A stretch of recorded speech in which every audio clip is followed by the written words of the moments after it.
കർത്താവിൻ്റെ പരിശുദ്ധമായ നാമം വാഴ്ത്തപ്പെടുമാറാകട്ടെ. ദൈവവചന പഠനത്തിനായി വന്നിരിക്കുന്ന കർത്താവിൻ്റെ വിലപ്പെട്ട ദാസന്മാർ, മാതാപിതാക്കൾ, സഹോദരന്മാർ എല്ലാവരെയും യേശുക്രിസ്തുവിന്റെ നാമത്തിൽ ഹൃദയാംഗമായി സ്വാഗതം ചെയ്തുകൊള്ളുന്നു. തുടർന്ന് യൂട്യൂബിൽ ദൈവവചനം പഠിക്കാൻ ആഗ്രഹിച്ചു വരുന്ന എല്ലാ പ്രിയപ്പെട്ടവരെയും യേശുക്രിസ്തുവിന്റെ നാമത്തിൽ ഹൃദയാംഗമായി സ്വാഗതം ചെയ്തുകൊള്ളുന്നു. നമ്മൾ കഴിഞ്ഞ ആഴ്ചയിൽ 29 എഗസ്കേലിന്റെ പുസ്തകം 29 അധ്യായമാണ് പഠിച്ചു നിർത്തിയത്. നമ്മൾ ഇന്ന് രാത്രി 30 അധ്യായത്തിലേക്ക് നമ്മൾ പ്രവേശിക്കാൻ വേണ്ടി പോവുകയാണ്. 29 അധ്യായത്തിൽ നമ്മൾ മൊത്തത്തിൽ കണ്ടത് ദൈവം അവർക്ക് വേണ്ടി ന്യായവിധിയുടെ ഒരു ദൂത് അവിടെ പ്രസ്താവിക്കുന്നു. ആ പ്രസ്താവിച്ചതിന് ശേഷം ദൈവം അവരെ പുനർനിർമ്മാണത്തെക്കുറിച്ചുള്ളതായ ഒരു ദൂത്, ഒരു ആലോചന അവർക്ക് കൊടുക്കുന്നുണ്ട്. അവർ ദേശം ശൂന്യമായി പോകും, ആരും അതിൽ വസിക്കുകയില്ല എന്നുള്ള ആലോചനകളൊക്കെ പറഞ്ഞ ശേഷം യഹോവയായ ദൈവം പുനർനിർമ്മാണത്തിന്റെ കാര്യം പറഞ്ഞു. 40 വർഷത്തിന് ശേഷം നിങ്ങൾ ഇവിടേക്ക് മടങ്ങി വരും എന്ന് പറഞ്ഞു. എന്നാൽ നിങ്ങൾ ഒരിക്കലും ഒരു സാമ്രാജ്യ ശക്തിയാകുകയില്ല, നിങ്ങൾ ഹീനരാജ്യങ്ങളിടയിൽ ഒരു ഹീനരാജ്യമായി തന്നെ തുടരും എന്ന് പറഞ്ഞു. നമുക്കറിയാം, പേർഷ്യൻ സാമ്രാജ്യം നിലവിൽ വന്നപ്പോൾ ആ ഭരണാധികാരി അവിടെയുള്ള ഈജിപ്തുകാരെ തങ്ങളുടെ നാട്ടിലേക്ക് പോകാൻ പറഞ്ഞു വിടുന്നു. അങ്ങനെ അവർ തിരികെ ഈജിപ്തിലേക്ക് കടന്നു വരുന്നു. അന്ന് യഹോവയായ ദൈവം പറഞ്ഞതുപോലെ നിങ്ങൾ ഹീനജാതികളുടെ ഇടയിൽ, ഹീനരാജ്യങ്ങളുടെ ഇടയിൽ ഹീനരാജ്യമായിരിക്കുമെന്ന് പറഞ്ഞതുപോലെ തന്നെ മടങ്ങി വന്നു, വീണ്ടും പുനഃസ്ഥാപിക്കപ്പെട്ടെങ്കിലും ഈജിപ്റ്റ് പണ്ടത്തെ പ്രതാപമോ പണ്ടത്തേതായിരിക്കുന്ന ഒന്നുമില്ല. ഒരു നാമധേയമാകുന്ന വളരെ ചെറിയൊരു രാജ്യമായി ഒരു കോണിൽ ഒതുങ്ങിപ്പോകുന്നതായി നമുക്ക് കാണാൻ കഴിയുന്നുണ്ട്. എന്നാൽ യഹോവയായ ദൈവം ബാബിലോണിന് കൊടുക്കുന്ന, അവസാനം അത് നിർത്തുന്ന ഇങ്ങനെയാണ്, ബാബിലോണിന് യഹോവയായ ദൈവം കൊടുക്കുന്ന ഒരു പ്രോമിസ്. നമുക്കറിയാം, ബാബിലോണിനെ ദൈവം തൻ്റെ കയ്യിലെ ആയുധമായിട്ടാണ് ഉപയോഗിച്ചത്. ഇസ്രായേലിന്റെ മേൽ ന്യായവിധി അയക്കുവാൻ, സോരിന്റെ മേൽ ന്യായവിധി അയക്കുവാൻ, ഈജിപ്തിന്റെ മേൽ ന്യായവിധി അയക്കുവാൻ ദൈവം ഉപയോഗിച്ച ഒരു ഇൻസ്ട്രുമെന്റ് ആയിരുന്നു ബാബിലോൺ. അങ്ങനെ യഹോവയുടെ ആലോചന പ്രകാരം സോരിനെ നശിപ്പിച്ചപ്പോൾ സോരിനോട് വിരോധമായി ബാബിലോൺ പെരുമാറിയെങ്കിലും പ്രവർത്തിച്ചെങ്കിലും അവർക്ക് ലഭിക്കേണ്ടതായ ഒരു പ്രതിഫലം കിട്ടിയില്ല എന്നാണ് യഹോവയായ ദൈവം പറയുന്നത്. അവർക്ക് പ്രതീക്ഷിക്കുന്ന, അവർക്ക് ആവശ്യമായിരിക്കുന്ന, അല്ലെങ്കിൽ അവർക്ക് അർഹിക്കപ്പെട്ടതായ ഒരു പ്രതിഫലം കിട്ടിയില്ല സോരിനെ ആക്രമിച്ച നിമിത്തം. അതുകൊണ്ട് ഞാൻ അവർക്ക് ഈജിപ്തിനെ കൊടുക്കും, അവിടുത്തെ അതിനെ ആക്രമിച്ച് അതിലെ കൊള്ളകൾ പങ്കിടും, അതവർക്ക് പ്രതിഫലമായിരിക്കുമെന്ന് പറയുന്നു. അങ്ങനെ ദൈവം ഈജിപ്തിനെ, അതിലെ കൊള്ളകളെയും അതിൻ്റെ സമ്പത്തിനെയെല്ലാം ബാബിലോൺകാർക്ക് പ്രതിഫലമായി ദൈവം നൽകുന്നു. നമ്മൾ കഴിഞ്ഞ ആഴ്ച ചിന്തിച്ചു വന്നപ്പോൾ ആ കൂട്ടത്തിൽ ഇങ്ങനെ ചിന്തിച്ചു, യഹോവയായ ദൈവം ഒരു ജാതീയ രാജാവിനെ ഉപയോഗിച്ചപ്പോൾ ദൈവത്തിൻ്റെ കയ്യിലെ ഒരു ആയുധമായി അവൻ തീർന്നപ്പോൾ അവന് പ്രതിഫലം കൊടുക്കുവാൻ വേണ്ടി യഹോവയായ ദൈവം ആഗ്രഹിക്കുന്നു. ഒരിടത്തെ പ്രതിഫലം അവന് തികയത്തില്ല എന്ന് കണ്ടപ്പോൾ അതല്ല വേണ്ടത്, ഇനി കുറെ കൂടെ വേണമെന്ന് കണ്ടിട്ട് ദൈവം മറ്റൊരു പദ്ധതി അവന് വേണ്ടി ഒരുക്കി കൊടുക്കുന്നു. നാം കഴിഞ്ഞ ചിന്തിച്ച എങ്ങനെയാണ് നമ്മളോടുള്ള ബന്ധത്തിൽ ദൈവനാമത്തിന് വേണ്ടി ഇറങ്ങിത്തിരിച്ചവർ ദൈവനാമ നിമിത്തം നഷ്ടപ്പെടുത്തിയിട്ടുണ്ടെങ്കിൽ, ഇന്നും ദൈവവേലയ്ക്ക് വേണ്ടി ചെലവിടുന്നുണ്ടെങ്കിൽ, ദൈവരാജ്യത്തിന് വേണ്ടി ഏതെങ്കിലും വിധത്തിൽ പ്രയോജനപ്പെടുന്നുണ്ടെങ്കിൽ, ഏതെങ്കിലും വിധത്തിൽ പ്രവർത്തിക്കുന്നുണ്ടെങ്കിൽ അതൊരു പ്രതിഫലം ദൈവം നൽകുമെന്ന് വളരെ ഉറപ്പായിട്ട് ഈ വചനത്തിലൂടെ കാണാൻ കഴിയുന്നുണ്ട്. അതുകൊണ്ട് ദൈവനാമത്തിലോ എന്തെങ്കിലുമൊക്കെ ചെയ്തിട്ടുണ്ടെങ്കിൽ അതിനെല്ലാം ഒരു പ്രതിഫലമുണ്ട് എന്ന് നന്നായി മനസ്സിലാക്കുക. അതുകൊണ്ട് പ്രതിഫലം വിഭാഗിക്കുന്ന നാളിൽ അത് വാങ്ങുവാൻ തക്കവണ്ണം നമ്മുടെ കൈകൾ ബലപ്പെട്ടിരിക്കണമെങ്കിൽ നമ്മൾ ഈ ഭൂമിയിലായിരിക്കുമ്പോൾ കർത്താവിൻ്റെ നാമത്തിന് വേണ്ടി എന്തെങ്കിലുമൊക്കെ ചെയ്യുവാൻ നമ്മൾ തയ്യാറാകണം. അതുകൊണ്ട് ദൈവം നമുക്ക് തരുന്ന ആയുസ്, ദൈവം തരുന്ന ധനം, ദൈവം തരുന്ന എല്ലാം കർത്താവിൻ്റെ വേലയ്ക്ക് വേണ്ടി ചെലവായി പോകുവാൻ നമ്മൾ റെഡിയാകണം. അതൊരു പ്രതിഫലമുണ്ട്, നിശ്ചയം. ഇനി മറ്റൊരു വിധത്തിൽ പറഞ്ഞാൽ, ദൈവനാമ നിമിത്തം നീ ഏതെങ്കിലും വിധത്തിൽ എന്തെങ്കിലും ഉപേക്ഷിക്കുന്നു എങ്കിൽ, എനിക്ക് അതിനേക്കാൾ വലുത് ദൈവനാമമാണ്, ദൈവത്തെ സേവിക്കുന്നതാണ് വലുതെന്ന് പറഞ്ഞിട്ട് മറ്റുള്ളവർ വലുതായി കാണുന്ന നീ വലിച്ചെറിയുന്നുണ്ടെങ്കിൽ അതൊരു പ്രതിഫലമുണ്ട്, നിശ്ചയം എന്ന് ആ ഭാഗത്ത് മനസ്സിലാക്കാൻ കഴിയും. അദ്ദേഹം പറഞ്ഞ് അവസാനിപ്പിക്കുന്ന ഇങ്ങനെയാണ്: ഇസ്രായേൽ ഗൃഹത്തിന്റെ രക്ഷയ്ക്ക് വേണ്ടി ദൈവം ഒരു കൊമ്പിനെ മുളപ്പിക്കുമെന്ന് ഒരു പ്രത്യാശയുടെ വാഗ്ദത്തം നൽകിയാണ് ആ അധ്യായം അത് അവസാനിപ്പിക്കുന്നത്. ഇസ്രായേൽ ജനം പാപം ചെയ്ത നിമിത്തം ദൈവം അവരെ ശുദ്ധീകരിക്കാൻ വേണ്ടി 70 വർഷത്തേക്ക് ദൈവം അവരെ ബാബിലോണിൽ വിട്ടെങ്കിലും, അവർ പ്രവാസത്തിലാണെങ്കിലും, ഒരു അടിമയെ പോലെ അന്യരാജ്യത്ത് കഴിയുകയാണെങ്കിലും, ആലയം നഷ്ടപ്പെട്ടാലും, രാജാക്കന്മാർ നഷ്ടപ്പെട്ടാലും, പുരോഹിതന്മാർ നഷ്ടപ്പെട്ടാലും, ആര് നഷ്ടപ്പെട്ടാലും, യഹോവയായ ദൈവം ഇങ്ങനെയുള്ള വാഗ്ദത്തം അവരുടെ ജീവിതത്തിൽ നൽകി പ്രത്യാശ നൽകി പുതുക്കി ദൈവം അവരെ ഓരോ ദിവസവും ഒരു പുതുമയിലേക്ക് നയിക്കുന്നതായി നമുക്ക് ഈ ഭാഗത്തുനിന്ന് മനസ്സിലാക്കാൻ കഴിയുന്നുണ്ട്.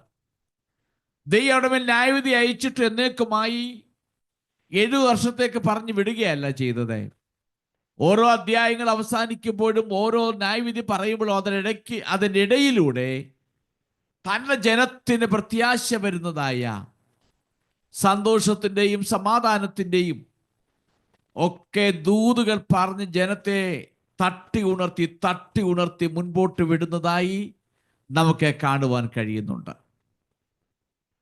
അങ്ങനെയെങ്കിൽ നമ്മളോടുള്ള ബന്ധം നമ്മൾ ചിന്തിക്കുകയാണെങ്കിൽ, കർത്താവിനെ സേവിക്കാൻ ഇറങ്ങി തിരിച്ച് നമ്മളൊരു പക്ഷേ ജീവിതത്തിൽ തീയുടെ അനുഭവങ്ങളിലൂടെയും വെള്ളത്തിൻ്റെ അനുഭവങ്ങളിലൂടെയും പരീക്ഷകളിലൂടെയും പരിശോധനകളിലൂടെയും നിരവധി തരത്തിലുള്ള പ്രശ്നങ്ങളിലൂടെയൊക്കെ കടന്നു പോകുമ്പോഴും ഓർത്തുകൊള്ളണം, നമ്മളെ താങ്ങി നിർത്തുന്നൊരു കരം എപ്പോഴും നമ്മുടെ കൂടെ ഉണ്ട്. യഹോവയെ ദൈവം ഇങ്ങനെ പറയുന്നു: പർവ്വതങ്ങൾ മാറിപ്പോകും, കുന്നുകൾ നീങ്ങിപ്പോകും, എൻ്റെ ദയ നിന്നെ വിട്ടു മാറുകയില്ല.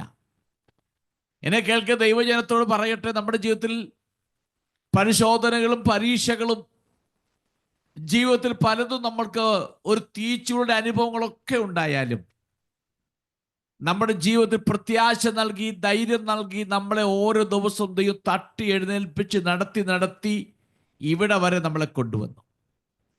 ദൈവത്തിന്റെ വചനം ഇങ്ങനെ പറഞ്ഞു: നീതിമാന്റെ അനർത്ഥങ്ങൾ അസംഖ്യമാകുന്നു, അവയെല്ലാറ്റിൽ ദൈവം എന്നെ വിടുവിക്കുന്നു.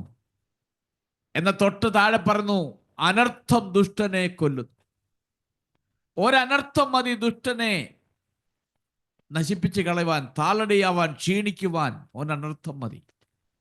ദൈവത്തിനെ സംബന്ധിച്ച അനർത്ഥങ്ങൾ എത്ര വന്നാലും ദൈവം അതിൽ നിന്ന് വിടുതൽ നൽകി പ്രത്യാശ നൽകി നമ്മളെ ഇന്ന് വരെ നടത്തിയ ദൈവത്തിൻ്റെ വലിയ വിശ്വസ്തത, ദൈവത്തിൻ്റെ കരുണയെ നമുക്ക് ഓർക്കാം എന്ന് നമുക്ക് ഈ ഭാഗത്ത് മനസ്സിലാക്കാൻ കഴിയും. നമുക്ക് 30-ാം അധ്യായത്തിലേക്ക് നമുക്ക് കിടക്കാം. യെഹെസ്കേലിന്റെ പുസ്തകം 30-ാം അധ്യായത്തിന്റെ 1 മുതൽ 5 വരെ വാക്യങ്ങൾ നമുക്ക് വായിക്കാം. യഹോവയുടെ അരുളപ്പാട് എനിക്കുണ്ടായത് എന്തെന്നാൽ, മനുഷ്യപുത്ര, നീ പ്രവചിച്ചു പറയേണ്ടത്, യഹോവയായ കർത്താവ് ഇപ്രകാരം അരുളി ചെയ്യുന്നു: അയ്യോ കഷ്ട ദിവസം എന്ന് മുറയിടുവീൻ. നാൾ അടുത്തിരിക്കുന്നു, അതെ, യഹോവയുടെ നാൾ അടുത്തിരിക്കുന്നു. അത് മേഘമുള്ള ദിവസം, ജാതികളുടെ കാലം തന്നെ ആയിരിക്കും. മിസ്രയീമിന്റെ നേരെ വാൾ വരും, മിസ്രയീമിൽ നിഹിതന്മാർ വീഴുകയും അവർ അതിലെ സമ്പത്ത് അപഹരിക്കുകയും അതിന്റെ അടിസ്ഥാനങ്ങൾ ഇടിക്കുകയും ചെയ്യുമ്പോൾ കൂശിൽ അതിവേദനയുണ്ടാകും. കൂശ്യരും പൂത്യരും ലൂദ്യരും സമ്മിശ്ര ജാതികളൊക്കെയും കൂബ്യരും സഖ്യതയിൽപ്പെട്ട് ദേശക്കാരും അവരോട് കൂടെ വാൾ കൊണ്ട് വീഴും. ഓക്കെ. ഈജിപ്തിനെതിരായ പ്രവചനം ഈ അധ്യായത്തിലും തുടരുന്നുണ്ട്. 30-ാമത്തെ അധ്യായവും ഈജിപ്തിനോടുള്ള അനുവദിച്ചുള്ള ന്യായവിധിയെക്കുറിച്ചാണ്. ഈജിപ്തിനോട് മാത്രമല്ല, ഈജിപ്റ്റ് എന്ന രാജ്യത്തിനോട് ചേർന്ന് നിൽക്കുന്ന സഖ്യകക്ഷികളാകുന്ന മറ്റ് കൊച്ചു കൊച്ചു രാജ്യങ്ങൾ, ആ രാജ്യങ്ങൾക്കും നാശം അഥവാ ന്യായവിധി വരുമെന്ന് മുൻകൂട്ടി ഈ അധ്യായത്തിൽ പറയുന്നു. ഈജിപ്തിനെതിരായ പ്രവചനം മുൻ അധ്യായത്തിൽ പറഞ്ഞ പല കാര്യങ്ങളും ചില കാര്യങ്ങൾ ഈ അധ്യായത്തിൽ ആവർത്തിക്കുന്നുണ്ട്. നമുക്കറിയാം, 29-ാം അധ്യായം ആരംഭിക്കുമ്പോൾ ഇങ്ങനെ പറയുന്നത്, ഫറവോനും ഈജിപ്തിനും എതിരായുള്ള യഹോവയുടെ അരുളപ്പാട് എന്ന് പറഞ്ഞാണ് ആ അധ്യായം ആരംഭിക്കുന്നത്. മിസ്രൈം രാജാവായ ഫറവോന്റെ നേരെ മുഖം തിരിച്ച് അവനെക്കുറിച്ചും എല്ലാ മിസ്രൈമിനെ കുറിച്ചും എന്ന് പറഞ്ഞാണ് ആരംഭിക്കുന്നത്. എന്നാൽ ഈ അധ്യായം ആരംഭിക്കുന്ന അങ്ങനെയല്ല. ഈ അധ്യായം ആരംഭിക്കുന്ന വരാൻ പോകുന്ന ന്യായവിധി ദിവസമാകുന്ന യഹോവയുടെ നാൾ എന്ന് പ്രവചിച്ചാണ് ഈ അധ്യായം ആരംഭിക്കുന്നത്. യഹോവയുടെ നാൾ, അതിൻ്റെ പ്രത്യേകതയെക്കുറിച്ച് എന്ന് യഹോവയായ ദൈവം യെഹെസ്കേലിനോട് പറഞ്ഞാണ് അത് ആരംഭിക്കുന്നത്. അതുകൊണ്ട് 1 മുതൽ 5 വരെയുള്ള ഈ വാക്യങ്ങൾ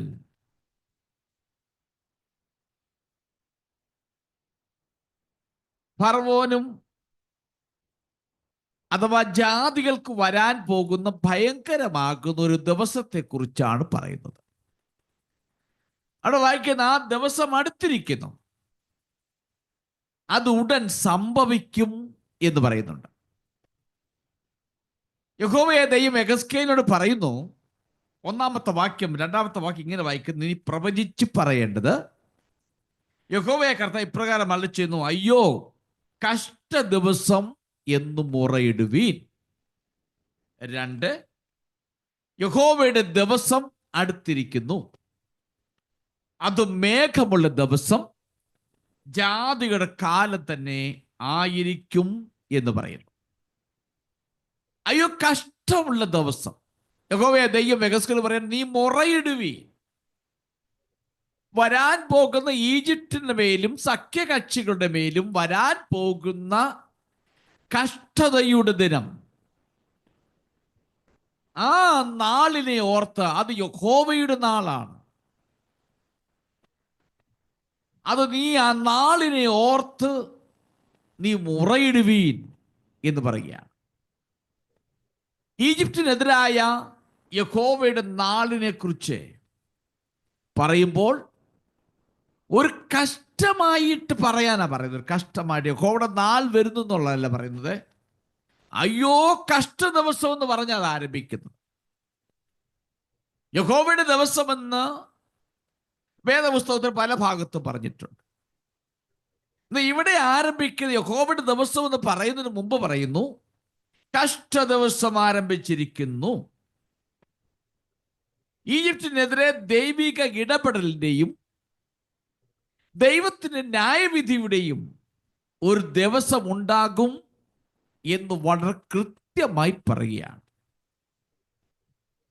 അതുകൊണ്ട് പറയാണ്, മുറയിടുവീൻ. കഷ്ട ദിവസം, യഹോവയുടെ ദിവസം, വരാൻ പോകുന്ന ദിവസം ന്യായവിധിയുടെ ദിവസമാണ്.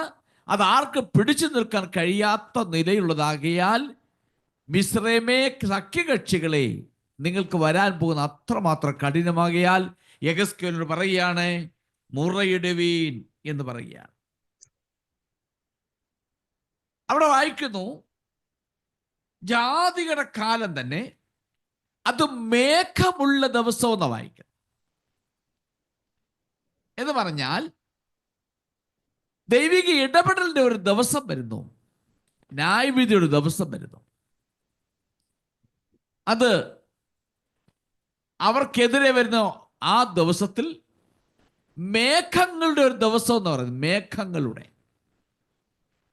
നമുക്കറിയാം മേഘം കൊണ്ട് മൂടപ്പെട്ട് കിടക്കുമ്പോൾ വ്യക്തമല്ലാത്തതാണ് നമുക്കാണ്, വ്യക്തമല്ല, ഒന്നും വ്യക്തമല്ല. അങ്ങനെയെങ്കിൽ മേഘങ്ങളുടെ ദിവസം എന്ന് പറയുമ്പോൾ എന്ത് സംഭവിക്കുമെന്നതിനെ കുറിച്ച് വ്യക്തമല്ലാത്ത ഒരു ദിവസം എന്ന് നമുക്കതിനെ അർത്ഥമാക്കാം. അതാണ് കഷ്ട ദിവസം, മുറയിടുവീൻ, മേഘങ്ങളുടെ ദിവസം എന്ന് പറയുന്നുണ്ട്. ഇതിൻ്റെ ഇടയിൽ അവിടെ വായിക്കുന്നത് യഹോവയുടെ നാൾ അടുത്തിരിക്കുന്നു എന്ന് പറയും. യഹോവയുടെ നാൾ അടുത്തിരിക്കുന്നു, യഹോവയുടെ ദിവസം, the day of the Lord, കർത്താവിന്റെ ദിവസം. കർത്താവിന്റെ ദിവസം എന്ന് പറയുന്ന പദപ്രയോഗം വേദപുസ്തകത്തിന്റെ പല ഭാഗങ്ങളിലും ഉപയോഗിച്ചിട്ടുണ്ട്. അത് അന്ത്യകാലത്തോടനുബന്ധിച്ച് സംഭവിക്കാൻ പോകുന്ന ചില സംഭവങ്ങളുടെ അടിസ്ഥാനത്തിലാണ് യഹോവയുടെ ദിവസം എന്ന് പറയുന്നത്. വേദപുസ്തകം പല ഭാഗത്തും യഹോവയുടെ ദിവസം എന്ന് പറയുമ്പോൾ എല്ലാത്തിൻ്റെ കോണ്ടസ്റ്റ് ഒന്നല്ല. അതുകൊണ്ട് അത് വ്യാഖ്യാനിക്കുമ്പോഴും കോണ്ടസ്റ്റ് മനസ്സിലാക്കി വ്യാഖ്യാനിക്കാവൂ. അതുകൊണ്ട് യഹോവയുടെ ദിവസം എന്ന് പറയുമ്പോൾ എല്ലാത്തിൻ്റെ ഉത്തരം ഒരു ഉത്തരമല്ല, അത് ഡിഫറൻ്റ് ആണ്. ഇവിടെ യഹോവയുടെ ദിവസം എന്ന് പറയുന്നു, അതായത് കർത്താവിൻ്റെ മടങ്ങി വരവിന് മുൻപുള്ള അവസാനത്തെ നാൾ യഹോവയുടെ ദിവസം വരുന്നു. അങ്ങനെയെങ്കിൽ ഈ ഭാഗത്ത് യഹോവയുടെ ദിവസം എന്ന് പറയുന്നത് രാഷ്ട്രങ്ങൾക്ക് മറ്റൊരു ഭീതിയുടെ കാലഘട്ടം വരുന്നു. രാഷ്ട്രം എന്ന് പറയുമ്പോൾ ആ കാലഘട്ടത്തിൽ ഏറ്റവും വലിയ സാമ്രാജ്യ ശക്തിയാകുന്ന ഈജിപ്തിന്, അതിനോട് ചേർന്ന് നിൽക്കുന്ന രാജ്യങ്ങൾക്ക് ഒരു വ്യക്തമല്ലാത്ത ഭീതിയുടെ, ഭയത്തിൻ്റെ, കഷ്ടതയുടെ ഒരു കാലം വരുന്നു എന്നാണ് ഇവിടെ അർത്ഥമാക്കുന്നത്. ഈജിപ്തിനെതിരായി ബാബിലോൺകാർ നടത്തിയ ആക്രമണ ദിവസം, അറ്റാക്ക് ചെയ്ത ദിവസം, അതാണ് ഇവിടെ യഹോവയുടെ ദിവസം കൊണ്ട് അർത്ഥമാക്കുന്നത്. ഈജിപ്തിൽ സംഭവിക്കാൻ പോകുന്ന ന്യായവിധിയുടെ ദൂതാണ് ആ 2-3 വാക്യത്തിൽ വ്യക്തമായി പറഞ്ഞിരിക്കുന്നത്. ഇപ്പൊ ചുരുക്കി പറഞ്ഞാൽ ഈജിപ്തിന് മേലും സഖ്യരാജ്യങ്ങളുടെ മേലും വരാൻ പോകുന്ന ന്യായവിധി ദിവസം വളരെ ഭയാനകമാണ്. അത് ആർക്കും മനസ്സിലാക്കാൻ കഴിയത്തില്ല, അതിനകത്ത് ആർക്കും രക്ഷപ്പെടാൻ കഴിയത്തില്ല എന്നുള്ള ഒരു ഭീതിയുടെയും ഭയത്തിൻ്റെയും ഒരു കാലമായിരിക്കുമെന്ന് ഈ ഭാഗത്ത് വ്യക്തമായി പറയും. ഇനിയും 4-ാം വാക്യം ആരംഭിക്കുന്നത് ഇങ്ങനെയാണ്: മിസ്രയീമിന്റെ നേരെ വാൾ വരും. ഈജിപ്തിനും ഈജിപ്തിനോട് ചേർന്ന് നിൽക്കുന്ന എത്യോപ്യയ്ക്കും എതിരെയുള്ള ന്യായവിധി, അവർക്കെതിരായ യുദ്ധത്തിന്റെ, അത് വാളിന്റെ, യുദ്ധത്തിന് ഉപയോഗിക്കുന്ന വാളിന്റെ രൂപത്തിൽ ഈ ജനത്തിന്റെ മേൽ വരും എന്ന് പറയാം. ധാരാളം ആളുകളെ ബാബിലോൺകാർ കൊല്ലും, അവരുടെ സമ്പത്ത് അവർ കവർന്നെടുക്കുകയും ചെയ്യും. ഈജിപ്തിലെ ഭൂരിഭാഗം സ്വത്തുക്കളും സമ്പത്തുകളും ബാബിലോൺകാർ നശിപ്പിക്കും. അവർ കവർച്ച ചെയ്യാവുന്നതിന്റെ പരമാവധി അവർ കവർച്ച ചെയ്യും എന്നാണ് ഈ 1 മുതൽ 3 വരെയുള്ള വാക്യങ്ങൾ കൊണ്ട് നമുക്ക് മനസ്സിലാക്കുന്നത്. ഇത്ര നാൾ വലിയ സാമ്രാജ്യ ശക്തിയായി ഉയർന്നു നിന്ന ഈജിപ്റ്റ് സംസ്കാര സമ്പന്നങ്ങളുടെ ഉറവിടമായിരുന്ന ഈജിപ്റ്റ് യഹോവയുടെ ന്യായവിധി വരുന്ന ദിവസം എന്തു സംഭവിക്കും അവയെന്ന് മനസ്സിലാക്കാൻ കഴിയാതെ ഭയത്തിൻ്റെയും ഭീതിയുടെയും ഇരുട്ടിൻ്റെയും നെടുവീർപ്പിൻ്റെ കഷ്ടതയുടെയും ഒരു ദിനമായിരിക്കുമെന്ന് ആണ് ഈ പറയുന്ന വാക്യങ്ങളുടെ അടിസ്ഥാനത്തിൽ നമുക്ക് മനസ്സിലാക്കാൻ കഴിയും. നമുക്കിനിയും ആ 4ഉം 5ഉം വാക്യം ഒന്ന് വായിച്ച്. മിസ്രൈമിന്റെ നേരെ വാൾ വരും, മിസ്രൈമിൽ നിഹിതന്മാർ വീഴുകയും അവർ അതിലെ സമ്പത്ത് അപഹരിക്കുകയും അതിന്റെ അടിസ്ഥാനങ്ങൾ ഇടിക്കുകയും ചെയ്യുമ്പോൾ കൂശിൽ അതിവേദനയുണ്ടാകും. കൂശ്യരും പൂത്യരും ലൂദ്യരും സമ്മിശ്ര ജാതികളൊക്കെയും കൂബ്യരും സഖ്യതയിൽപ്പെട്ട ദേശക്കാരും അവരോട് കൂടെ വാൾ കൊണ്ട് വീഴും. ഇവിടെ പറയുന്നു, ആ 4ആം വാക്യം പറയുന്നു, അതിലെ സമ്പത്ത് അപഹരിക്കും, അതിലെ അടിസ്ഥാനങ്ങൾ ഇടിക്കും എന്ന് പറഞ്ഞാൽ എത്രമാത്രം സമ്പത്തുകളുണ്ടോ അതെല്ലാം മിസ്രൈമിൽ നിന്ന് അപഹരിക്കപ്പെടും. ഓർക്കണം, ഒരു വലിയ സാമ്രാജ്യ ശക്തിയായി നിലനിന്നിരുന്ന ഈജിപ്തിന്റെ മേൽ ദൈവത്തിന്റെ ന്യായവിധി വന്നപ്പോൾ അവർ ശേഖരിച്ചു വെച്ചിരുന്നതും എല്ലാം തൂത്തുപറക്കി എടുത്തുകൊണ്ട് പോകുമ്പോൾ അവർക്കുണ്ടാകുന്ന ഒരു മനോവ്യഥ ഇരുട്ടിന്റെ ദിനങ്ങളാണ്, വലിയ കാഠിന്യമേറിയ ദിനങ്ങളാണ്, മുറയിടുന്ന കഷ്ടതയിലൂടെ നിലവിളിക്കുന്ന ദിനങ്ങളായിരിക്കും എന്ന് വളരെ വ്യക്തമായി പറയുന്നു. ഇവിടെ 5ആം വാക്യത്തിൽ ഇങ്ങനെ 2-3 രാജ്യങ്ങളെ കുറിച്ച് പറയുന്നു. അടിസ്ഥാനം ഇടിക്കുകയും ചെയ്യുമ്പോൾ കൂശിന് അതിവേദന എന്ന് പറഞ്ഞാൽ, കൂശ് എന്ന് പറയുന്നത് എത്യോപ്യയാണ്. എത്യോപ്യ രാജ്യം ഈജിപ്ത് ചേർന്ന് കിടക്കുന്നതാണ് എത്യോപ്യ രാജ്യം. അപ്പോൾ ഇവിടെ ഉണ്ടാകുന്ന ആ യുദ്ധത്തിന്റെ പ്രത്യാഘാതം ഈജിപ്റ്റ് കൊണ്ടല്ല, അത് അവിടെ കൊണ്ട് തീരുന്നില്ല, അത് അതിനോട് ചേർന്ന് കിടക്കുന്ന എത്യോപ്യയിലേക്ക് അത് വ്യാപരിക്കും. അതിൻ്റെ വേദന, അതിൻ്റെ ഭയം, അതിൻ്റെ കാര്യങ്ങൾ അങ്ങോട്ട് ചെല്ലും എന്ന് വളരെ വ്യക്തമായി പറയുന്നു. ഇവിടെ എത്യോപ്യ നമ്മുടെ മലയാളത്തിൽ വായിക്കുമ്പോൾ പൂത്യരും ലൂദ്യരും എന്നൊക്കെ പറയുമ്പോൾ ഇംഗ്ലീഷ് ഭാഷാന്തരത്തിൽ കൊടുത്തിരിക്കുന്നത് എത്യോപ്യ, ലിബിയ, ലിഡിയ എന്നീ പറയുന്ന രാജ്യങ്ങളാണ്. എനിക്ക് തോന്നുന്നു ഈ രാജ്യങ്ങളെല്ലാം ഈജിപ്റ്റ് രാജ്യം കൊണ്ട് ചേർന്ന് കിടക്കുന്ന കൊച്ചു കൊച്ചു രാജ്യങ്ങളാണ്. ഒരുപക്ഷെ ഈ 3 രാജ്യങ്ങളും ഈജിപ്തിന്റെ ആശ്രയത്തിൽ കഴിയുന്നവരായിരിക്കും. ഈജിപ്തിന്റെ സഹായം തേടുകയും ഈജിപ്റ്റ് അവർക്ക് സെക്യൂരിറ്റി നൽകുകയും ആ നിലയിൽ മുൻപോട്ട് പോകുന്ന ഒരു 3 രാജ്യങ്ങളായിരിക്കാം എത്യോപ്യ, ലിബിയ, ലിഡിയ എന്ന് പറയുന്നത്. യുദ്ധത്തിലൂടെയുള്ള ദൈവത്തിന്റെ ന്യായവിധി ഈജിപ്തിനെതിരെ മാത്രമല്ല, ഈജിപ്തിന്റെ സകല സ്വാധീന മേഖലയ്ക്കും എതിരെയുള്ളൊരു ന്യായവിധിയാണ്. അതാണ് ചേർന്ന് നിൽക്കുന്ന സഖ്യകക്ഷികൾ എന്ന് പറയുന്നത്.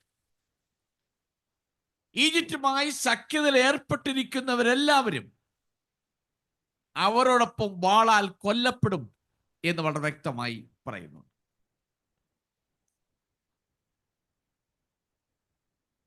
അവിടെ വായിക്കുന്നത് കൂബ്യർ എന്ന് പറയുന്ന ഭാഗം വായിക്കണം. അതിന് 5-ാമത്തെ വാക്യം വായിക്കുന്നത് കൂബ്യർ. കൂബ്യരും സഖ്യതയിൽപ്പെട്ട ദേശക്കാരെന്ന് വായിക്കുന്നു. കൂബ്യർ ഈ വാക്ക് ഇവിടെ മാത്രമേ കാണാൻ കഴിയുന്നുള്ളൂ. ഇത് ഈജിപ്തുമായി സഖ്യതയിൽ ഏർപ്പെട്ടിരിക്കുന്ന ഏതെങ്കിലും ഗോത്രങ്ങളായിരിക്കാമെന്ന് പണ്ഡിതന്മാർ അവകാശപ്പെടുന്നു. ഒന്നുകിൽ എത്യോപ്യ അടുത്ത് കിടക്കുന്ന രാജ്യമാണല്ലോ. അവിടുത്തെ ഏതെങ്കിലും ഗോത്രവർഗത്തിൽപ്പെട്ടവരായിരിക്കാം, അല്ലെങ്കിൽ എവിടുന്നെങ്കിലും കുടിയേറി പാർത്തവരായിരിക്കാം എന്ന് വേദപണ്ഡിതന്മാർ അഭിപ്രായപ്പെടുന്നു. ഒന്നുകൂടി പറഞ്ഞാൽ, ലൂഡ്, ഫൂട്ട് എന്ന് പറയുന്ന രണ്ട് ഗോത്രവർഗങ്ങളുണ്ട്. ആ മിശ്ര ജാതികളായിരിക്കാം ഒരുപക്ഷെ ഇവിടെ കൂബിയർ എന്ന വാക്കുകൊണ്ട് അർത്ഥമാക്കുന്നതെന്ന് പണ്ഡിതന്മാർ അവകാശപ്പെടുന്നു. എന്തായാലും ഈജിപ്തിനെ ആക്രമിക്കപ്പെടുമ്പോൾ, അടിത്തറ വര ഇളക്കുമ്പോൾ അതിന്റെ പ്രത്യാഘാതം അയൽ രാജ്യമാകുന്ന എത്യോപ്യയിലേക്കും ലിബിയയിലേക്കും ലിഡിയയിലേക്കും ഗോത്രങ്ങളാകുന്ന കൂബിയരിലേക്കും അത് ചെല്ലും. അവരെയും പ്രതിസന്ധിയിലും ഭയത്തിലും ഭീതിയിലുമാക്കുമെന്ന് ദൈവത്തിന്റെ വചനത്തിൽ നമ്മെ രേഖപ്പെടുത്തുന്നു. 6-ാമത്തെ വാക്യം ഒന്ന് വായിച്ച. 6-ാമത്തെ വാക്യം. യഹോവ ഇപ്രകാരം അരുളി ചെയ്യുന്നു, മിസ്രൈമിനെ താങ്ങുന്നവർ വീഴും, അതിന്റെ ബലത്തിന്റെ പ്രതാപം താണുപോകും, സേവന ഗോപുരം മുതൽ അവർ വാൾ കൊണ്ട് വീഴും എന്ന് യഹോവയായ കർത്താവിന്റെ അരുളപ്പാട്. അടുത്ത ഇതുവരെ സഖ്യകക്ഷികളെ കുറിച്ച് പറഞ്ഞു. ഇനി ഈജിപ്തിന്റെ കുറച്ച് അന്തർഭാഗത്തേക്ക് പോവുകയാണ്. അവിടെ വായിക്കുന്ന, അവർ ബലത്തിന്റെ പ്രതാപം താണു പോകും. ബലത്തിന്റെ പ്രതാപം.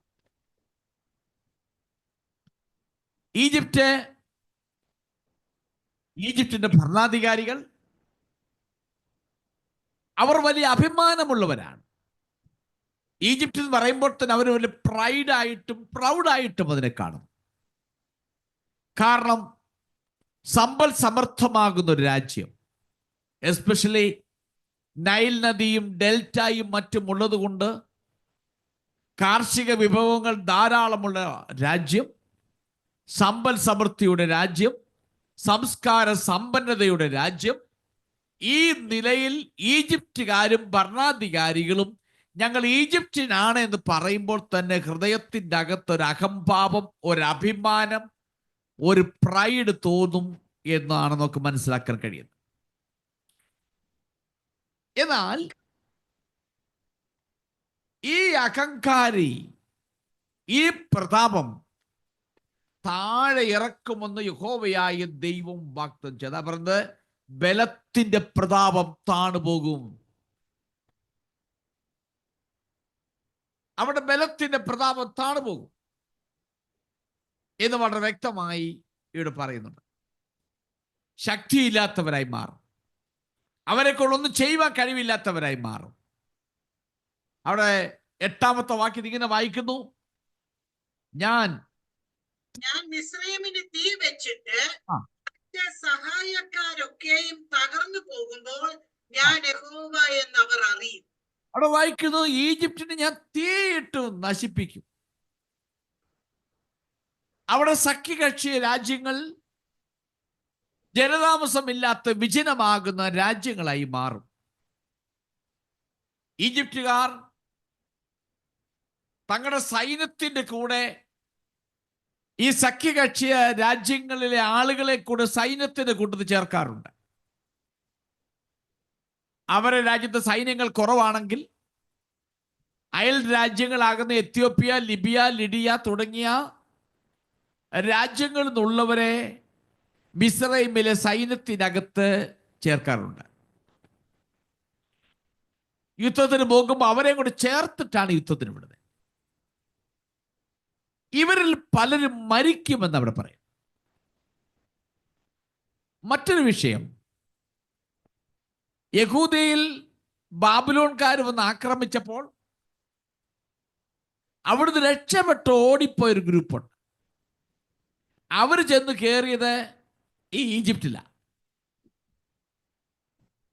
നോക്കണം, യഹൂദയിൽ വലിയ പ്രശ്നമുണ്ടായപ്പോൾ ബാബിലോൺകാർ ആക്രമിച്ചപ്പോൾ ഒരു കൂട്ടം ജനം ഓടിപ്പോയി രക്ഷപ്പെട്ടത് ഈജിപ്തിലേക്ക്.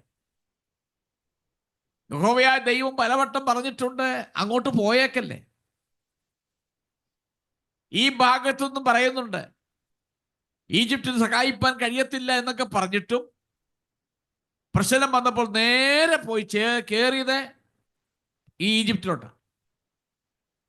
അപ്പൊ ഈജിപ്തിലേക്ക് വന്ന യഹൂദന്മാരുണ്ട്. സ്വന്തം നാട്ടിലെ പ്രശ്നങ്ങൾ നിമിത്തം അവിടെ ജീവിക്കാൻ വയ്യാത്തത് കൊണ്ട് ഈജിപ്തിൽ വന്ന് ജീവിക്കാമെന്ന് പറഞ്ഞ് വന്നവരുണ്ട്. അവരിവിടെ വന്നപ്പോൾ കാണാം ഇവിടെയും വലിയ പ്രശ്നങ്ങൾ, ഇവിടെയും നിൽക്കുവാൻ കഴിയാത്ത നിലയിലുള്ള വലിയ പ്രതിസന്ധിയിലേക്ക് ഈജിപ്റ്റ് മാറുന്നു എന്ന് നമുക്ക് കാണാൻ കഴിയുന്നുണ്ട്. ഇവിടെ സുരക്ഷിതയ്ക്ക് വേണ്ടി വന്നതാ ഓടിപ്പിടിച്ച്. എന്താ ഇവിടെ അവർ സുരക്ഷിതരായിരിക്കുകയില്ല. അവരിൽ പലരും മരിക്കുമെന്ന് യഹോവയായ ദൈവം ഉറപ്പിച്ചു പറയുന്നുണ്ട്. നമുക്കിനിയും അതിൻ്റെ 7 മുതലുള്ള വാക്യങ്ങൾ ഒന്ന് വായിച്ചു. 7 മുതൽ 10 വരെയുള്ള വാക്യങ്ങൾ ഒന്ന് വായിച്ചു. അവർ ശൂന്യദേശങ്ങളുടെ മധ്യേ ശൂന്യമായി പോകും. അതിലെ പട്ടണങ്ങൾ ശൂന്യ പട്ടണങ്ങളെയും പട്ടണങ്ങളുടെ കൂട്ടത്തിൽ ആയിരിക്കും. ഞാൻ മിസ്രയീമിന് തീ വെച്ചിട്ട് അതിന്റെ സഹായക്കാരൊക്കെയും തകർന്നു പോകുമ്പോൾ ഞാൻ യഹോവ എന്നവർ അറിയും. ആ നാളിൽ ദൂതന്മാർ നിശ്ചിന്തന്മാരായ കൂശ്യരെ ഭയപ്പെടുത്തേണ്ടതിന് കപ്പലുകളിൽ കയറി എന്റെ മുമ്പിൽ നിന്ന് പുറപ്പെടും. അപ്പോൾ മിസ്രയീമിന്റെ നാളിൽ എന്നതുപോലെ അവർക്ക് അതിവേദനയുണ്ടാകും. ഇതാ അത് വരുന്നു. യഹോവയായ കർത്താവ് ഇപ്രകാരം അരുളിച്ചെയ്യുന്നു: ഞാൻ ബാബേൽ രാജാവായ നെബൂഖദ്നേസറിന്റെ കയ്യാൽ മിസ്രയീമിന്റെ പുരുഷാരത്തെ ഇല്ലാതാക്കും. ഈ 6 മുതലുള്ള വാക്യങ്ങൾ ഈ സംഭവം നടക്കുന്നത് വരെ ഈജിപ്റ്റ് ഒരു അഭിമാനവും ശക്തവുമായ രാഷ്ട്രമായിരുന്നു. അങ്ങനെ ഇരിക്കുമ്പോൾ യഹോവ ദൈവം പറയുന്നു, ഈജിപ്റ്റിന്റെ പ്രതാപം, ശക്തി അവസാനിപ്പിക്കുമെന്ന് പറയുന്നു. ബാബിലോൺകാർ ഈജിപ്റ്റ് എന്ന് പറയുന്ന സ്ഥലത്ത് വെച്ച് അനവധി ആളുകളെ കൊന്നു. നാം പഠിക്കുമ്പോൾ വടക്കു നിന്ന് ആരംഭിച്ച് തെക്ക് വരെ ബാബിലോൺകാർ ആ രാജ്യം മുഴുവൻ ആക്രമിച്ചു. അവർ ഈജിപ്തിലെ എല്ലാ നഗരങ്ങളെയും നശിപ്പിച്ചു എന്ന് കാണുവാൻ കഴിയുന്നുണ്ട്. ഇതിന് നടുവിൽ നമുക്കറിയാം, വേദപുസ്തകം ഈ എഗസ്കേലിന്റെ പുസ്തകത്തിൽ കൂടെ കൂടെ പറയുന്ന ഒരു പദപ്രയോഗമുണ്ട്. യഹോവയായ ദൈവം പറയുന്ന, ഞാൻ യഹോവ എന്ന് അവർ അറിയും. ഇവിടെയും ആ പദപ്രയോഗം ഈ അധ്യായത്തിൽ വീണ്ടും കാണാൻ കഴിയുന്നുണ്ട്. ഈ ദുരന്തത്തിൽ സംഭവിക്കുന്ന എല്ലാ പ്രവൃത്തികളുടെയും, അതിലൂടെ കഷ്ടപ്പെടുന്നവരും ചില കാര്യങ്ങളുടെ തെളിവുകളാൽ ഇവർ നേരെ ചെന്ന് നിൽക്കുന്ന പോയിന്റ് എന്ന് പറയുന്നത് എബ്രായരുടെ ദൈവമാകുന്ന യഹോവയിലാണ്. നീതിയും സത്യവും മഹത്വവും അവന് നൽകണം. സഹായിക്കാൻ വരുന്നവർക്ക് അവർക്ക് സഹായിക്കാൻ കഴിയാത്ത നിലയിലേക്കാണ് ദൈവം അവരെ നയിക്കാൻ പോകുന്നത്. ഈജിപ്തിനെ ഇതിന് നടുവിലായാലും സഹായിപ്പാൻ വന്നാൽ അവർക്ക് സഹായിപ്പാൻ കഴിയാത്ത നിലയിലേക്ക് അവർ നീങ്ങുകയാണ്. അതുകൊണ്ട് ഈ ഭാഗത്ത് അത് പറയുന്നത്, ഈ പ്രവർത്തനത്തിലൂടെ, ഈ കഷ്ടതയിലൂടെ പോകുമ്പോൾ അവർ മനസ്സിലാക്കും എബ്രായരുടെ ദൈവം ആരാണെന്ന് അവർ അറിയും. നോക്കണം, ഇതിലൂടെ എല്ലാം യഹോവയായ ദൈവം എടുത്തു പറയുന്നതാണ്. ഈ ജാതികൾ അറിയും, എൻ്റെ ജനം അറിയും, ഈ ജനം അറിയും എന്നൊക്കെ പറയുന്നു. പറഞ്ഞാൽ യഹോവയായ ദൈവം ആരാണെന്ന് ആ ജനത്തിൻ്റെ ഇടയിൽ യഹോവയായ ദൈവം തെളിയിക്കുന്നതായി നമുക്ക് കാണാൻ കഴിയുന്നുണ്ട്. അതിൻ്റെ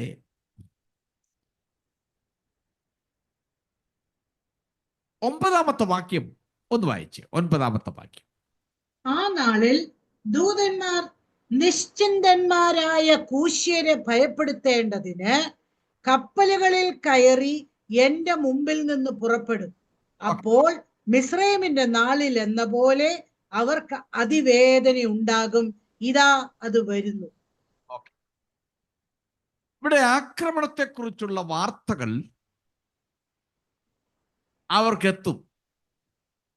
അങ്ങനെ വരുമ്പോൾ നൈൽ നദി വഴി കപ്പൽ മാർഗം കുഷ് അഥവാ എത്യോപ്യ എന്ന സ്ഥലത്തേക്ക് എത്തും എന്നാണ് ഈ 9-ാമത്തെ വാക്യത്തിൽ നിന്നും മനസ്സിലാക്കാൻ കഴിയും. ഈജിപ്റ്റ് ശക്തമായിരുന്നപ്പോൾ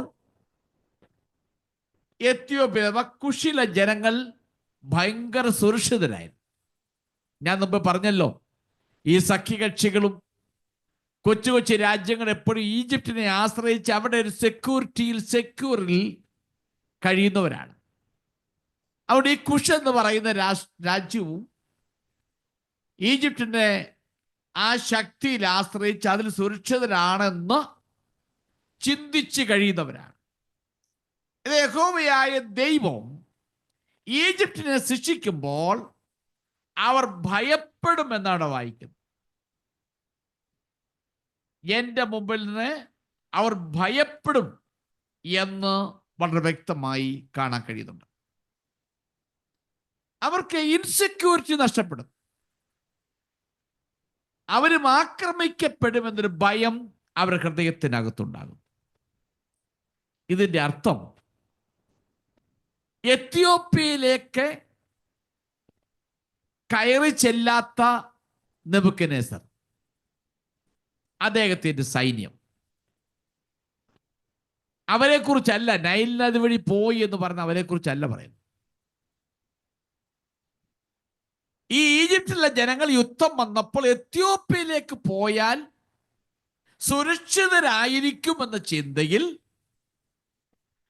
നൈൽ നദിയിലൂടെ അവർ കപ്പൽ കയറി അവർ എത്യോപ്യയിലേക്ക് എത്തുകയാണ്.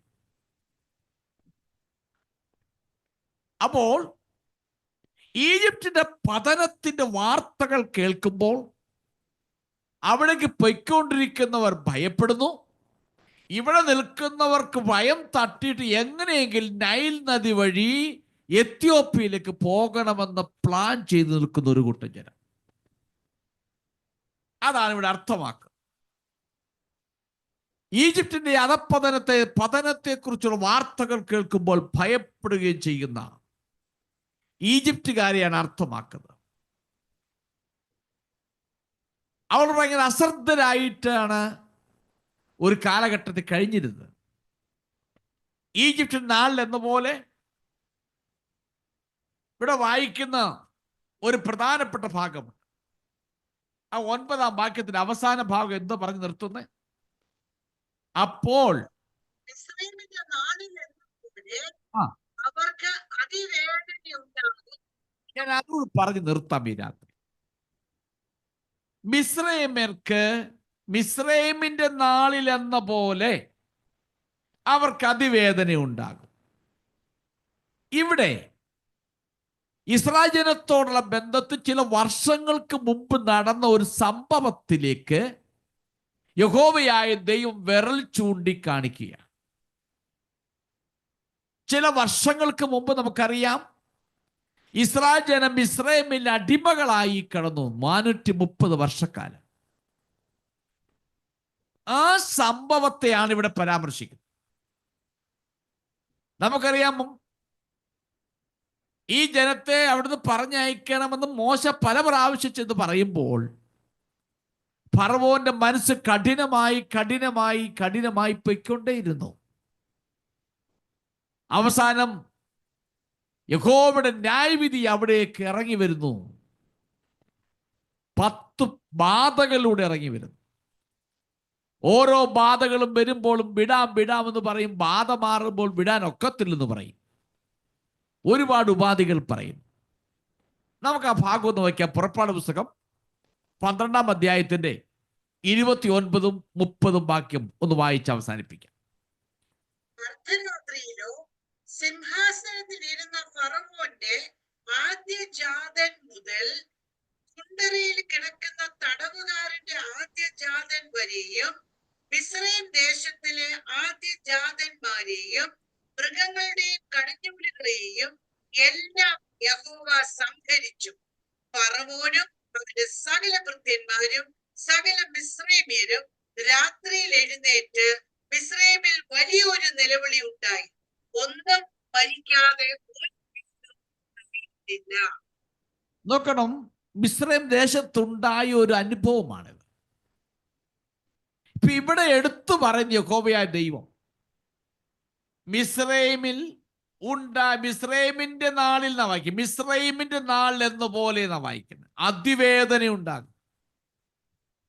അന്ന് ഫറവോനും കൂട്ടും ഒരിക്കലും ചിന്തിക്കാത്ത നിലയിൽ, ഹൃദയം തകരുന്ന നിലയിലുള്ളതായ ഒരു ബാധയായിരുന്നു അവസാനത്തെ ബാധ ഉണ്ടായത്. കൊച്ചു കുടിലിൽ കഴിയുന്നവന് തൊട്ട് കൊട്ടാരത്തിൽ ഇരിക്കുന്നവന്റെ വരെ ആദിജാതന്മാർ, മൃഗത്തിന്റെ ആദിജാതൻ, മനുഷ്യരുടെ എല്ലാം ഒറ്റ രാത്രി കൊണ്ട് തീർന്നിട്ട് ഇറങ്ങി സഞ്ചരിക്കുമ്പോൾ മിസ്രദേശം എല്ലായിടും ഭയങ്കര നിലവിളി കൊണ്ടിരുന്നിരിക്കുകയാണ്. ഇവിടെ എടുത്തു പറയാൻ കാര്യം, ഈ അധ്യായം ആരംഭിച്ച് പറഞ്ഞ് മുറയിടുവീൻ,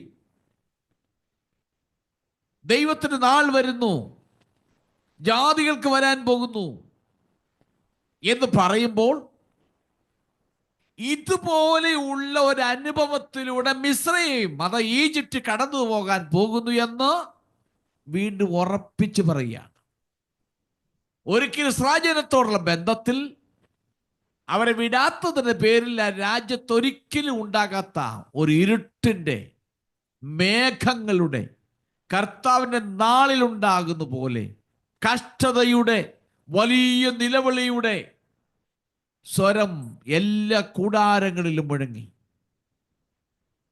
അതുപോലെ ഒരു ദിവസം ഇനിയും ഈജിപ്തിന് വരുമെന്നോ അതെടുത്തിവിടെ പ്രയോഗിച്ചു പറയുകയാണ്. പുറപ്പാട് പുസ്തകത്തിൽ പറഞ്ഞതുപോലെ ഈജിപ്തിന്റെ യഹോവയുടെ ന്യായവിധി ഇവിടെ ദിവസത്തിൽ എന്ന പോലെ ഒരു വലിയ നാൾ വരുന്നു എന്ന് ഈജിപ്തുകാരെ ഇവിടെ ഓർപ്പിച്ചുണർത്തുകയാണ്. ഞാൻ ആ വാക്യം രാത്രി അവസാനിപ്പിക്കട്ടെ.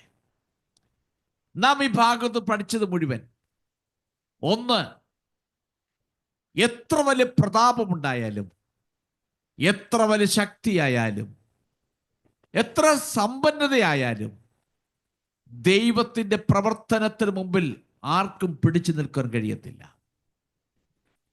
ഒരിക്കലുണ്ടായ ന്യായവിധി, അതൊരിക്കലും മറക്കാൻ കഴിയാത്ത ഫറവോന്റെ ജീവിതം വീണ്ടും അഹങ്കാരം കൊണ്ടകത്ത് തിമിർത്ത് കഴിയുമ്പോൾ ദൈവം അതുപോലൊരു ന്യായവിധി വീണ്ടും ജനത്തിന്റെ മേൽ അയക്കുകയാണ്. അവിടെ വായിക്കുന്നത് പ്രതാപത്തിന്റെ ശക്തി ഇല്ലാതാക്കും. ഇന്ന് രാത്രി കേൾക്കുന്ന ദൈവജനത്തോട് ഞാൻ പറയട്ടെ, എത്ര ഉയർന്നവനായാലും, എത്ര വലിയ സാമ്രാജ്യ ശക്തിയായാലും, എത്ര വലിയ ധനമുള്ളവരായാലും ശരി, എന്തെല്ലാം വാരിക്കോരി ഉണ്ടാക്കിയെടുത്താലും ദൈവത്തിന്റെ പ്രവൃത്തിയുടെ മുൻപിൽ ആർക്കും പിടിച്ചു നിൽക്കുവാൻ കഴിയത്തില്ല. ഈജിപ്റ്റ് എന്ന് പറയുമ്പോൾ അവർക്കൊരു അഭിമാനമായിരുന്നു. ആ നിലയിൽ ഉണ്ടായിരുന്ന രാജ്യത്തെ ദൈവം ഒന്നുമില്ലാതാക്കി തീർത്തുവെങ്കിൽ ദൈവത്തിന് മുമ്പിൽ നെളിയാതെ ഭയപ്പെടുവാൻ എല്ലാവരും ബാധ്യസ്ഥരാണ്. ദൈവത്തിന് ഇങ്ങനെ പറയുന്നു, ഞെളിയാതെ ഭയപ്പെടുക. ദൈവത്തിന് മുമ്പിൽ ഉറച്ചു നിൽക്കുവാൻ ഒരു ശക്തിക്കും കഴിയത്തില്ല. ദൈവത്തെ വെല്ലുവിളിക്കുന്നവരും ദൈവമില്ല എന്ന് പറയുന്നവരും അതിനെതിരെ വാ തോരാതെ പ്രസംഗിക്കുകയും ആ തിയറി പഠിപ്പിക്കുകയും ഈ ലോകത്തിൽ ദൈവം സൃഷ്ടിച്ചിട്ടില്ല എന്നും പരിണാമത്തിലൂടെയാണ് ഉണ്ടായതെന്നും ഒക്കെ പറഞ്ഞ് പഠിപ്പിക്കുന്നവരെ ദൈവത്തിന്റെ പ്രവൃത്തിയുടെ മുൻപിൽ നമുക്ക് നിൽക്കുവാൻ കഴിയത്തില്ല എന്നുള്ള യാഥാർത്ഥ്യം ഈ രാത്രിയിൽ ഈ വചനത്തിലൂടെ ഞാൻ ഓർപ്പിച്ചുണർത്തുകയാണ്. യൂട്യൂബിൽ ശ്രദ്ധിക്കുന്നവരോട് ഞാൻ പറയട്ടെ, ദൈവത്തിന്റെ പ്രവൃത്തിയുടെ മുൻപിൽ ഉറച്ചു നിൽക്കുവാൻ ഒരു ശക്തിക്കും കഴിയത്തില്ല. അതുകൊണ്ട് ദൈവമില്ല എന്ന് പറയുന്നവരും അഹങ്കാരം പ്രവർത്തിക്കുന്നവരും ദുഷ്ടന്മാരും ഓർത്തുകൊള്ളുക, അവന് മുമ്പിൽ പിടിച്ചു നിൽക്കുവാൻ ആർക്കും കഴിയത്തില്ല. അതുകൊണ്ട് ഞെളിയാതെ ഭയപ്പെടുക. ഇതിന്റെ എല്ലാം പിന്നിൽ പ്രവർത്തിക്കുന്ന ഒരു ദൈവമുണ്ടെന്നും ഇസ്രായേൽ ജനം മനസ്സിലാക്കിയില്ല, ഈജിപ്തുകാർ മനസ്സിലാക്കിയില്ല, സോറുകാർ മനസ്സിലാക്കിയില്ല, ജാതികൾ മനസ്സിലാക്കിയില്ല. അതുകൊണ്ട് യഹോവയായ ദൈവം ഈ പുസ്തകത്തിൽ ആവർത്തിച്ച് പറയുന്നു, ഞാൻ യഹോവ എന്ന് അവർ അറിയും. അതുകൊണ്ട് എന്നെ കേൾക്കുന്നവർ പറയട്ടെ, ദൈവം ആരാണെന്ന് നന്നായി മനസ്സിലാക്കുകയും അവന് കൊടുക്കേണ്ട മഹത്വം അവന് കൊടുത്ത് അഭിമോർത്ത് മഹത്വീകരിപ്പാൻ നമ്മൾ ബാധ്യസ്ഥരാണ്. അത് ദൈവസന്നിധിയിൽ ഭയപ്പെടുക. തൻ്റെ ജനത്തിനു വേണ്ടി ദൈവം പറഞ്ഞത് ഏതെല്ലാം കഷ്ടങ്ങളെയും ഒക്കെ കടന്നു പോയാലും വാഗ്ദത്തം നൽകി ജീവിപ്പിക്കുന്നൊരു ദൈവമുണ്ട് എന്നൊരു യാഥാർത്ഥ്യം ഓർപ്പിച്ചുണർത്തുന്നു. ആകയാൽ ദൈവത്തിൽ പൂർണ്ണമായും ആശ്രയിക്കാൻ ദൈവത്തെ ആത്മാവ് സഹായിക്കട്ടെന്ന് പറഞ്ഞുകൊണ്ട് എൻ്റെ വാക്കുകൾ അവസാനിപ്പിക്കുന്നു. ദൈവം നിങ്ങളെ എല്ലാവരെയും അനുഗ്രഹിക്കുമാറാകട്ടെ.